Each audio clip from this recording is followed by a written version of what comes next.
Allô, bonsoir, c'est mon Bricia. On a des techniques, des problèmes techniques, mais Dieu est grand, on va passer cela, on va passer ce message va passer. Pour certains, il se fait peut-être tard, pour d'autres non, ils dorment pas, c'est samedi. Veuillez connectez-vous s'il vous plaît et surtout faites-moi signe, dites-moi si vous me recevez s'il vous plaît. C'est très important que je sache que vous m'entendez, que je ne me retrouve pas à parler seule. J'ai envie de savoir si on m'entend. Alors connectez-vous, bonsoir, bonsoir. Je veux savoir si on m'entend.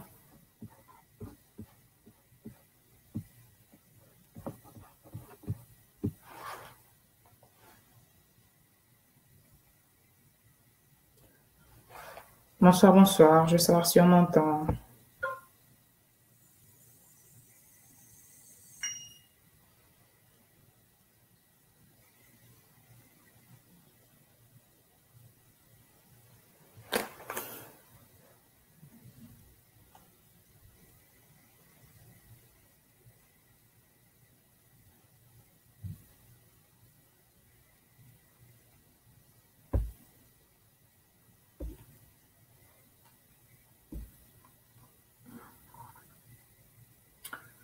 Je voudrais savoir si on m'entend. Si on m'entend, connectez-vous s'il vous plaît. Dites-moi si vous m'entendez. Ça me ferait vraiment plaisir de savoir qu'on m'entend. De savoir que je ne parle pas seule.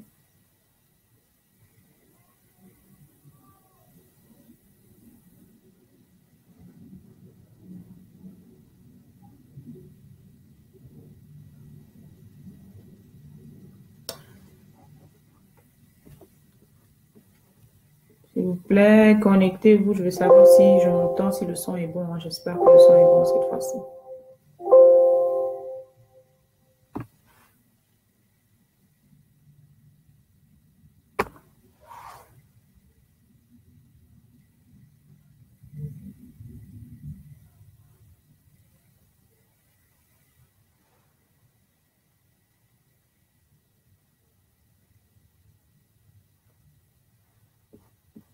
Bonsoir, bonsoir. Si tu te connectes, s'il te plaît, dis-moi si tu m'écoutes.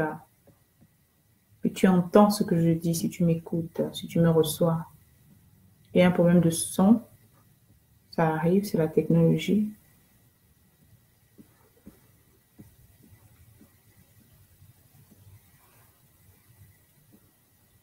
Bonsoir, est-ce que tu me reçois, s'il te plaît? Merci de te connecter. Tu peux m'envoyer des likes ou me dire oui si tu me reçois, s'il te plaît. J'ai un problème avec mon son, je ne sais pas ce qui se passe.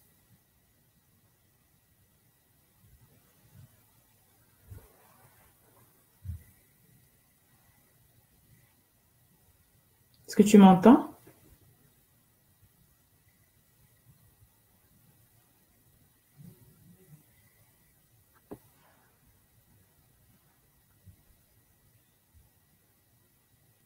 Est-ce que tu me reçois? Est-ce que tu me reçois?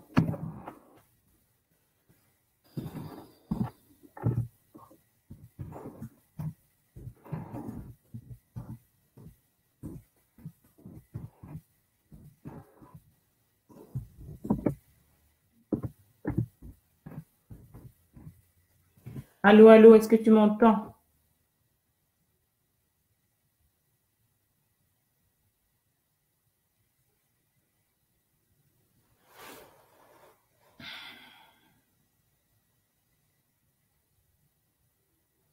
Mon Dieu, est-ce que vous m'entendez? J'ai besoin de savoir si je parle pas seule.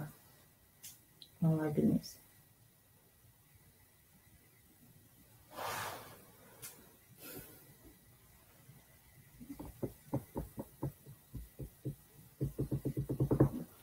Est-ce que vous m'entendez?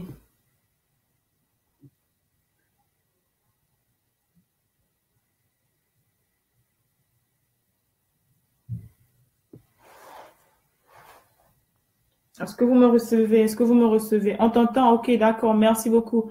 Les bonsoir, bonsoir. Reconnectez-vous. Il y avait un problème de son, mais là, ça va. Dieu merci. Dieu est grand, Dieu est fidèle. Je ne savais pas comment on entendait, mais c'est bien. S'il vous plaît, connectez-vous. Message très important. Merci beaucoup, merci beaucoup. Connectez-vous. Bonsoir, bonsoir, c'est Maman Bricia. J'espère que vous allez bien. J'espère que vous allez bien. Bienvenue sur ma plateforme. Un sujet alarmant, un sujet désolant, un sujet qui m'attriste beaucoup. Mais j'ai décidé de prendre la parole aujourd'hui au nom de beaucoup de femmes qui souffrent là dehors. Beaucoup de femmes sont dans le noir, comme on peut le dire. Elles ont décidé de se taire et juste subir. Alors, par rapport aux effets et comment dire, à beaucoup de témoignages et beaucoup de discussions entre femmes, ben, c'est un sujet très récurrent. Et il faudrait qu'on en parle parce que ça court les rues et ce n'est pas normal. Alors, si tu viens juste de te connecter, s'il te plaît, partage le live, invite un ou une amie, il va écouter. C'est pas seulement pour les hommes, mais pour les femmes aussi. Ben, ok. Je vais parler, en fait, je disais, mon sujet, c'est ainsi que je me suis, la Bible, en fait, la Bible, je suis chrétienne, et j'ai décidé de parler aujourd'hui, bonsoir, de parler aujourd'hui d'un phénomène récurrent de la société entre nous les Noirs, ce qui se passe, il y a des choses qui se passent dont on parle de toutes choses, mais ça, c'est important. Dans mes précédentes vidéos, j'ai parlé et je donnais des conseils généraux par rapport à l'intégrité. On regarde les gens qui ont réussi dans leur vie, en fait, et surtout les gens qui sont ici, un peu partout, qui sont bien à l'aise, ben, ils ont trois choses. Ils respectent leurs femmes, ils servent leur église et leur business va bien. D'accord? Et c'est généralement des bons pères de famille. Tu ne peux pas, on dit derrière un grand homme se cache une grande femme. Tu ne peux pas être un homme accompli jusqu'à ce que tu aies trouvé une bonne compagne. Il y a une raison pour laquelle Dieu a dit, il n'est pas bon qu'un homme soit seul. Faisons-lui sa compagne, faisons-lui une femme à son image. Ok? Il y a beaucoup de raisons pour ça. L'homme ne doit pas rester seul. Il n'est pas bon que l'homme soit seul. La femme est là parce qu'elle a décidé, depuis le commencement, Dieu l'a mise là pour être la compagne de l'homme. Mais être la compagne de l'homme ne veut pas dire que c'est elle sur laquelle on doit s'asseoir, c'est elle qu'on doit opprimer, c'est elle raison de plus. C'est une raison de plus pour l'aimer comme on s'aime soi-même. Alors, bonsoir, c'est bien juste de te connecter. Je me permets de parler au nom de beaucoup de femmes qui souffrent là dehors. Beaucoup de femmes qui souffrent là dehors et je vous en prie, comme je le disais dans mes précédentes vidéos, ne prenez pas ce message, comme on dit, personally. Je ne pointe le doigt à personne, je ne m'adresse à aucune personne en particulier. Je donne juste mon opinion et mon avis par rapport à ce que j'ai observé, vécu et les expériences et les témoignages de beaucoup de femmes qui sont surtout à l'étranger. Dans nos pays, ça ne se voit pas tellement peut-être, mais quand je grandissais ou quand j'étais là-bas, je ne voyais pas beaucoup de choses. Comme on voit, on observe en fait la manière à laquelle on se comporte ici lorsqu'on est en Occident, en terre étrangère. C'est alarmant, c'est écœurant, ça fait peur. Alors, il faut qu'on en parle, il faut que ça change, il faut que les mentalités changent, il faudrait que les cerveaux se lavent, il faudrait qu'on change en fait. Une personne qui parle d'une personne intègre, c'est une personne qui vit selon le commandement de Dieu, une personne qui respecte sa femme, une personne qui aime sa femme, qui lui est fidèle, même si la société dit autre chose, une personne qui vit une vie d'intégrité, c'est une personne qui dit ce qu'elle fait, qui fait ce qu'elle pense et qui agit. C'est-à-dire que ses pensées, ses paroles et ses actions sont en alignement. Or, on voit dans les sociétés aujourd'hui que un homme peut te dire je t'aime, il ne t'aime pas en fait. J'ai mis par exemple j'ai mis aujourd'hui que le respect, l'amour ne va pas sans respect. Nos grands-parents se sont mariés tout le nombre d'années qu'ils ont fait, plus d'années, l'amour est venu après. Beaucoup, par exemple, ma grand-mère, parlant de mon expérience, elle s'est mariée, elle n'avait même pas les seins sur la poitrine. Elle n'avait même pas de seins sur la poitrine, mais elle a grandi, elle a appris à aimer son mari, elle a appris à le respecter et vice-versa. OK? Alors, qu'est-ce qui m'a permis de parler de ce sujet? Et j'avais ça en idée, mais je me disais que ça, je devais pousser, et puis c'était plus tard. Mais il y a quelque chose que j'ai vu ce matin sur Internet, sur Facebook, qui m'a choquée. Alors, c'était quoi? C'était un homme, un artiste, OK? Je le respecte. Si vous allez sur le réseau, vous allez trouver ça. Il a sculpté une femme noire. Oui, si je suis en train de vous regarder, vous allez trouver ça. Il a sculpté une femme noire à 4 pattes, OK, au milieu d'une grande ville. Je crois que c'était au Brésil, quelque part, au Brésil ou en Argentine. Et à côté d'elle, un homme qui urine sur elle. Oui, je ne suis pas en train de m'amuser, c'est la vérité, j'ai vu de mes propres yeux. Un homme qui est en train d'uriner sur une femme noire à genoux. Et les gens autour étaient assis en train de regarder, en fait, en train de... C'était un spectacle, en fait. C'était un moment de joie, c'était un spectacle. Les gens sont en train de prendre les photos, les gens sont en train de rire. C'est tellement beau pour eux. Oh non, ça m'a choqué. Ça ne peut pas être beau pour tout le monde. Ça ne peut pas être beau. Comment un artiste peut se permettre, parce que l'artiste, il y a plusieurs moments d'exprimer en fait. Un peintre s'exprime de sa manière, un écrivain s'exprime de sa manière, un poète s'exprime de sa manière. Chacun a sa manière d'exprimer, de s'exprimer. Pour lui, son art, c'est de peindre. Mais s'il a permis de se peindre comme ça, de peindre, de sculpter une femme noire, pas n'importe quelle couleur, une femme noire, à quatre pattes sur le sol, nue. S'il vous plaît, hein, nue. Elle n'était même pas habillée, nue. Et le gars, le monsieur qui est debout, une autre sculpture aussi, est en train d'uriner sur elle. Je vous assure que c'est comme si c'était quelqu'un avait versé de l'eau glacée sur moi. J'ai eu mal au cœur. J'ai dit, mon Dieu. J'ai dit, c'est quoi cette représentation? Je me suis dit, waouh. Je me suis dit que c'est ça. Je me suis dit, ok. En réfléchissant bien, c'est de ça dont on parle d'une autre manière. La manière à laquelle les hommes, nos hommes, nous traitent, nous, femmes noires, comparé à la manière à laquelle ils traitent les femmes blanches. Excusez-moi, je dis encore, je ne pointe personne, c'est une question générale. Je ne dis pas qu'il y a des hommes qui sortent avec les noirs qui sont bien. Je ne parle pas de cela. Je parle de ceux qui pensent encore que la couleur de la peau fera en sorte qu'une femme soit différente d'une autre. Tu mens. Toutes les femmes sont belles. Ce n'est pas la couleur de la peau qui différencie une femme. Je ne parle pas de toi qui es tranquille avec ta femme, avec ta copine, qui la respecte. Non, je parle de celui qui pense encore qui se dit encore, qui a encore cette mentalité que oui, parce que je suis avec la blanche, mais je dois me comporter d'une certaine manière, et parce que je suis avec la noire, non, je parle de celui-là. Il doit faire attention, parce que pour qu'un artiste représente quelque chose comme ça, c'est quelque chose qu'il a vu, vécu, et peut-être entendu.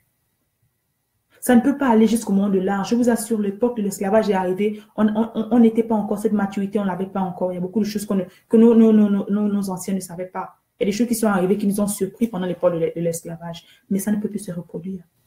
Ça ne peut plus se reproduire. Alors, lorsque j'ai vu cette photo, cette image, cette sculpture, je me suis dit, waouh, Seigneur, mais c'est le monde dans lequel on est en train de vivre. Lorsque la Bible te dit à toi, l'homme, il t'a donné un grand précepte, un grand commandement à respecter. Homme, aime ta femme comme j'aime mon église. Homme, les maris doivent aimer leur femme comme leur propre corps. Les maris doivent aimer leur femme comme leur propre corps. Celui qui aime sa femme s'aime lui-même. Celui qui aime sa femme s'aime lui-même. Homme, aime ta femme comme ton propre corps. Tu ne peux pas dire que tu t'aimes et tu n'aimes pas ta femme. Tu ne peux pas dire, je t'ai dit, j'ai posté je crois que le matin, j'ai mis respect, l'amour, il ne peut pas avoir l'amour sans respect. La raison pour laquelle nos grands-parents aujourd'hui sont plus de 40 ans, 50 ans de mariage et qu'aujourd'hui, notre génération, on compte. Oui, il y a beaucoup de chrétiens, mais il y a beaucoup de célibataires. Il y a beaucoup de chrétiens, il y a tellement de divorces. Chaque jour, les gens vont et divorcent. Parce qu'il y a un manque de respect qui s'est installé dans la société. Il y a un manque de respect qui s'est installé dans la société, dans nos us. Ça devient normal. Les hommes ne savent plus aimer leurs femmes. Les hommes ne savent plus respecter leurs femmes. Tu as une mère. Tu ne peux pas être ici, toi, homme, si tu n'es pas passé par une femme. C'est une femme qui t'a porté pendant 9 mois. Tu as une mère, tu as une sœur, tu as une fille ou tu auras une fille. Tu dois respecter la femme. Je te dis aujourd'hui, si tu rencontres un homme qui ne respecte pas sa femme, qui ne respecte pas sa femme, sa mère, ma soeur, ne l'épouse pas. Un homme qui ne respecte pas sa mère, ne l'épouse pas. Qu'il soit beau, qu'il ait de l'argent, qu'il ait tout, l'homme là, mets-le à côté. Ce n'est pas un homme de valeur. Parce que l'une des premières valeurs, c'est le respect. Mais comment veux-tu comprendre que tu es né d'une femme, que toi-même tu as des sœurs, que tu viennes voir la sœur de l'autre, que tu l'épouses, ou qu'elle soit avec toi ou que vous fréquentiez, et que tu la traites comme si c'était le moins de rien, le moins que rien. J'ai aimé toutes les femmes sont belles. Parce qu'on voit, surtout, c'est un phénomène qui se passe peut-être maintenant, mais je n'ai jamais vu ça au pays. Mais ça se voit ici. Les hommes, en fait, généralement, ils ont un comportement. Mais ici, quand ils arrivent ici, je ne sais pas ce qui se passe.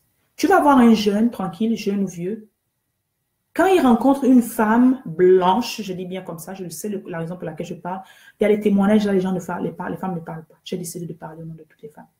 Il y a des femmes qui sont là dehors, qui souffrent à cause du comportement de nos frères. Il y a des femmes qui souffrent à cause du comportement égoïste de nos frères, à cause du comportement malsain de nos frères. Et ça doit s'arrêter.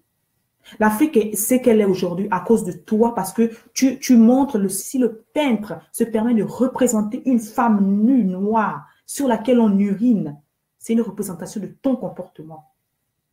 Je t'ai demandé d'être une personne intègre, je t'ai supplié de ne pas suivre ce que la société te dit, mais de suivre le livre de la loi. De suivre le livre de la loi. La Bible, ce que Dieu te demande de faire, pas ce que la société dit de faire. Un peintre représente une femme africaine, une femme noire, nue, sur laquelle on urine. C'est le comportement que tu as, c'est l'humiliation que tu fais subir à ta sœur chaque jour, parce qu'elle est noire. Mais lorsque toi, tu sors avec une blanche, ou tu es marié à une blanche, tu fais le petit soin. Tu la vénères, tu la cajoles, tu la chouchoutes. Mais lorsque c'est ta sœur de peau blanche, du même continent, des fois du même pays, tu la maltraites. Ça doit s'arrêter. Ce n'est pas normal. Ce n'est pas ce que les Écritures te disent.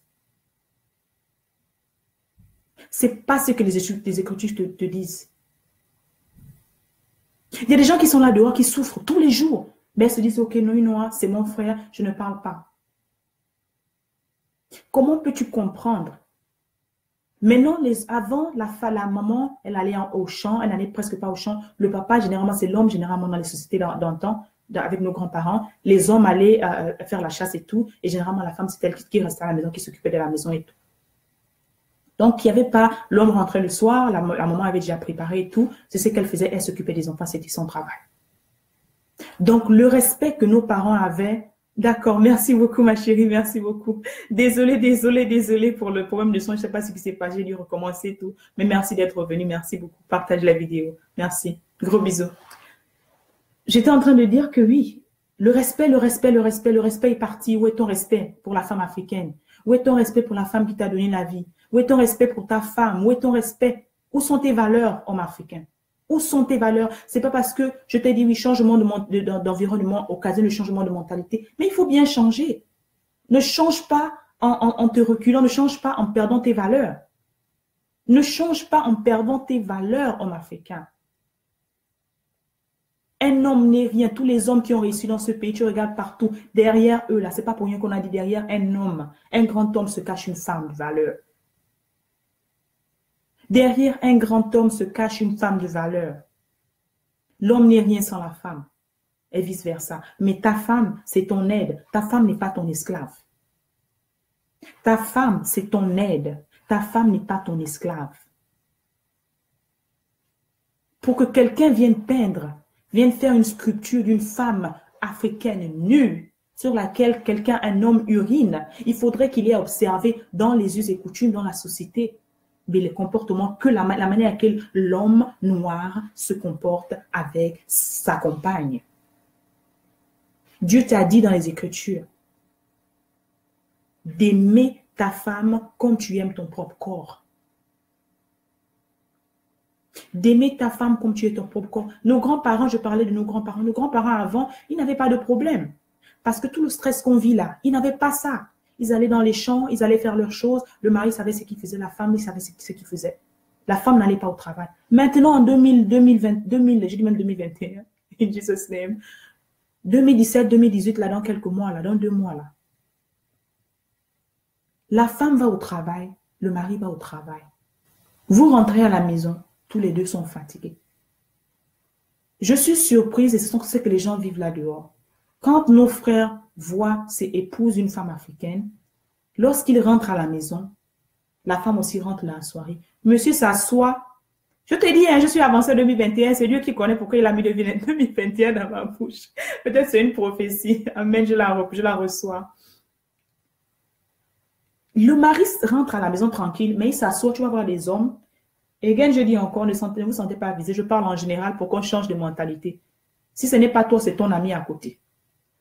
Il s'assoit tranquille dans le salon, il attend que c'est la femme qui s'occupe de la nourriture, c'est la femme qui se lève, qui fasse la table, c'est la femme qui fasse la vaisselle. Lui, s'assoit, il regarde son journal, il regarde tranquille, quoi. Les deux sont allés au travail. Et le soir, elle va dormir. Eh bien, le soir, là, tu dois aussi t'occuper de ton mari au lit, là. C'est qui est normal. Mais attendons, où allons-nous? Nous sommes dans une société différente dans laquelle tout le monde va au travail, tout le monde est fatigué, tout le monde fait quelque chose d'autre en dehors de la maison. On ne reste plus dans les maisons. Mais pourquoi toi, mon frère, tu ne peux pas rentrer dans la cuisine, aller aider? Si tu ne sais pas préparer, c'est bien, mais tu peux faire la vaisselle. Tu peux nettoyer, tu peux faire la table. Tu peux couper l'oignon, tu peux faire quelque chose en fait pour aider, de telle sorte que lorsque vous asseyez dans la soirée, vous pouvez vous respirer. Mais tu ne peux pas attendre que l'autre qui revient aussi du travail ou de l'école, parce que des fois, les étudiants, ça se passe. Et tu attends que l'autre fasse tout, c'est parce qu'elle est africaine. Mais cette même personne, lorsqu'elle est avec une blanche, je te jure, c'est ce que je suis en train de dire, les gens vivent ça tous les jours ici, là. Le comportement que nos frères affichent, les gens vivent ça ici. Lorsque cette même personne se met avec une blanche, tu vois comment le gars est au pas. C'est le gars qui va se lever, qui va faire la vaisselle, c'est le gars qui va faire le lit, qui va faire ceci. Mais lorsqu'il est avec sa sœur africaine, il ne peut pas faire ce même service. Pourquoi? Pourquoi? Parce qu'elle est africaine, parce qu'elle est noire, parce qu'elle vient du même continent que toi. Toi, tu ne peux pas l'aider.